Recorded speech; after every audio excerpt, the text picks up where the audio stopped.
Explicación del Evangelio bíblico. Pequeña introducción para la comprensión del Evangelio de Juan, el apóstol favorito de Jesús, nuestro Señor y Salvador. Juan 1, 1-5. Juan 1,1. Al principio era el Verbo y el Verbo estaba con Dios y Dios era el Verbo. Este versículo ha sido objeto ya de innumerables explicaciones e interpretaciones erróneas, hasta tal punto que inveterados ateos se han servido justamente de él para combatir mi divinidad. No repetiremos tales absurdos que solo aumentarían la confusión en vez de disminuirla, pero sí expondremos una explicación concisa. Siendo la luz en la luz de la luz, combatirá y vencerá los errores por sí misma. La causa principal de la incomprensión de tales textos es la traducción deficiente y falsa de la escritura de la lengua original a las lenguas de la época actual. Pero esto debe ser así, porque si el espíritu de tales textos no estuviese tan oculto como está, hace tiempo que el sentido tan sagrado que contienen habría quedado profundamente profanado, lo que sería un gran daño para la humanidad. Así solo se llegó a roer la envoltura sin alcanzar la sagrada esencia vivificadora.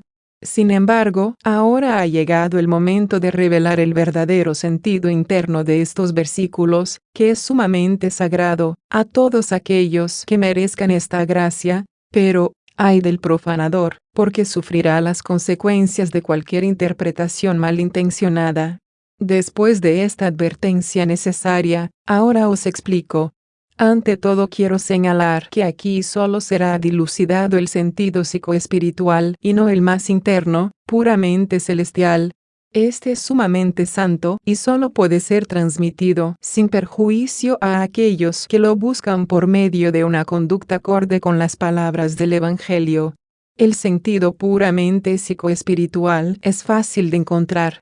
A veces bastará con una traducción que tenga en cuenta ciertas costumbres a la hora de documentar las cosas de aquella época, como se verá en las explicaciones del primer versículo.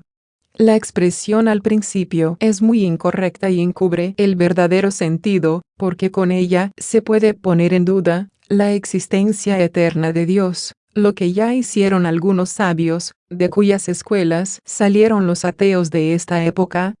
La verdadera traducción es: en el origen primario, en la causa primaria de todo ser ya estaba la luz, el grandioso y sagrado pensamiento de la creación, la idea substancial. Esta luz no estaba solamente en Dios, sino también con Él, es decir, se proyectaba afuera de Él como sustancia perceptible, envolviendo al ser divino primario. Ahí se manifiesta ya el primer vestigio de la encarnación venidera de Dios. 7. Entonces, ¿qué era esa luz, ese pensamiento grandioso, esa idea santa y básica de toda existencia substancial futura, totalmente autónoma? Solo podía ser Dios mismo, porque en Dios, por medio de Dios y surgiendo de Dios, solo podía ser Él mismo en su ente eternamente perfecto. Por tanto, se puede formular el texto así: en Dios estaba la luz y la luz penetraba y envolvía a Dios, y Dios mismo era la luz. Juan 1,2. El Verbo estaba al principio con Dios.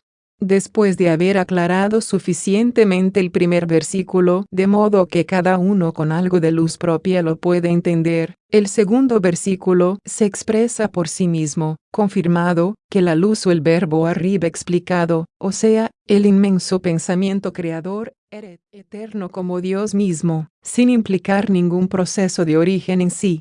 De modo que la explicación es esta: ya en el origen primario de todo ser y de toda posterior creación, el Verbo estaba con Dios, en Dios, y venía de Dios, por tanto, era Dios mismo. Bueno, por el momento es todo. Esperamos puedan meditar en cada audio que llegue a usted y puedan ir más allá en revelación del amor eterno del Creador.